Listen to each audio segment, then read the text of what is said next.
Okay, so we're gonna go from a deep squat position to a forward fold and transition back and forth between those two positions. So we wanna start off in a deep squat. So here, ideally you wanna keep your heels on the ground. This might be not super accessible. We do wanna work towards this position, but if your heels are slightly elevated, that's okay too for now.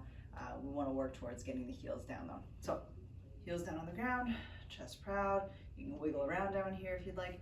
Then you're gonna place your hands on the ground and then just lift your butt up to the air. You're gonna feel a pretty deep stretch in your hamstrings. The goal would be to eventually straighten out your legs completely, but that might not be super accessible at the beginning. So just go as far as you can and then come back down into the deep squat. So I'll show you what it looks like from the side. So here, hands come down.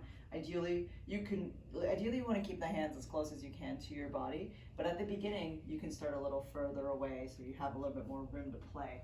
So this will be easier, this will be more challenging.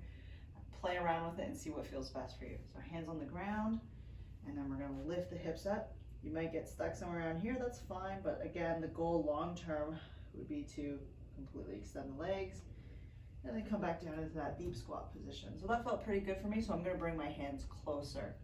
And lift up. I'm a little bit more restricted there. You can see how I can't straighten out my legs completely. That's okay, so this is where I'm gonna work from for now.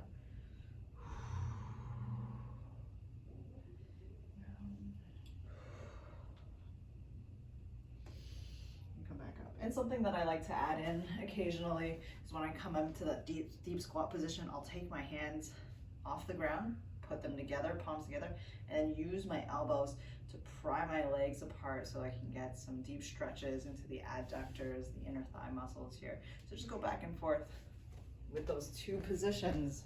See how it feels.